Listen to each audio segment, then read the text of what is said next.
অধিকাংশ নারীরা রমজান মাসে একটি ভুল করে থাকে। মা বোনদেরকে আমি সাবধান করে দিচ্ছি, মনে রাখবেন রমজান মাসে এই সময়ে এই ভুল কাজটা কখনো আপনি করবেন না।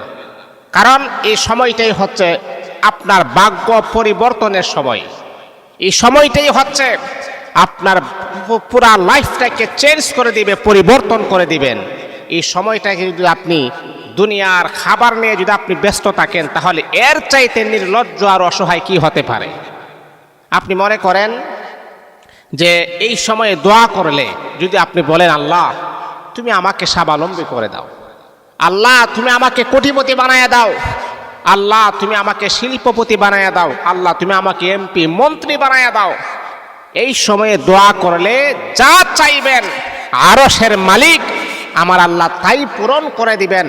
আর এই সময় যদি আপনি দোয়া না করে হেলাই কেলাই দুনিয়ার খাবার নিয়ে যদি আপনি ব্যস্ত থাকেন, তাহলে কি ভাই আপনি সময়টা হারিয়ে ফেললেন না?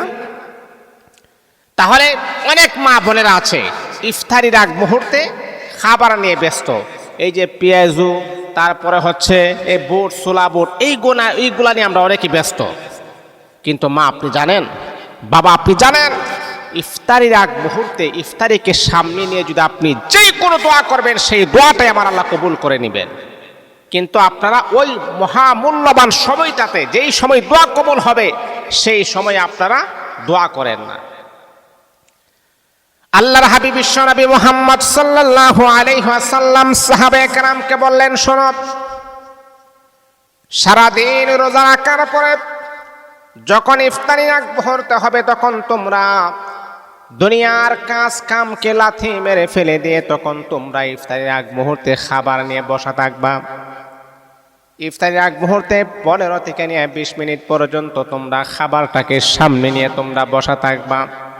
ওই সময় তুমি যেই কোনো দোয়া করবা, সেই দোয়াটাই আরশের মালিক আমার আল্লাহ অতি দ্রুত কবুল করে নিবেন।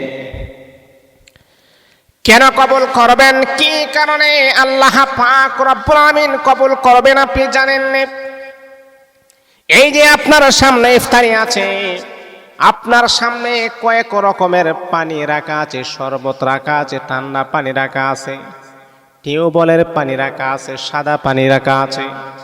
আপনার কলিজাটা পর্যন্ত শুকিয়ে যাচ্ছে, তখন আল্লাহ পাক রব্বুল আমিন ফেরেশতাকে ডাক দেয়া বলে, ফেরেশতারা রে, আমার বান্দা যে খাবারগুলা খাইতেছে না, ও ফেরেশতারা আমি তো দেখতেছি আমার বান্দার কলিজাটা পর্যন্ত শুকিয়ে যাচ্ছে, তারপরে কোনো খাবার খাই না।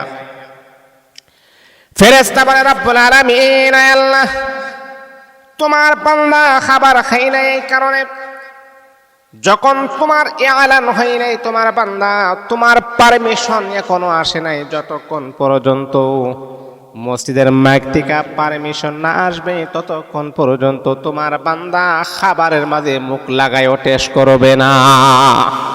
আল্লাহ বলবেন, ফেরেশতারা আমার বান্দার কলিজাটা শুকিয়ে আছে, তার সামনে এত সুন্দর সুস্বাদু পানি আছে, পান করে নাই, খাবার খাই নাই, এর মানে হচ্ছে আমার বান্দা আমাকে ভয় করে, আমি আল্লাহ ওয়াদা দিলাম আমার বান্দার গুনাহকে মাফ করে দিলাম।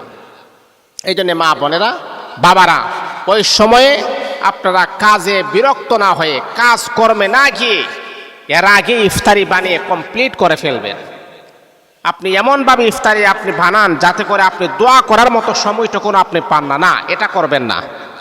ইফতারি আগে রেডি করে দিয়ে কমাস কম 15 থেকে 20 মিনিট আগে ইফতারির সামনে নিয়ে বসা থাকবেন, ইস্তেগফার করবেন, দুরূদ শরীফ পড়বেন, আল্লাহ পাকের কাছে নিজের মনের যত রকমের আকুতি মিনতি আকাঙ্ক্ষা আশা আছে আল্লাহর কাছে ব্যক্ত করবেন। ওই সময় দোয়া করলে দোয়াটা অতি দ্রুত আমার আল্লাহ কবুল করে নেবেন।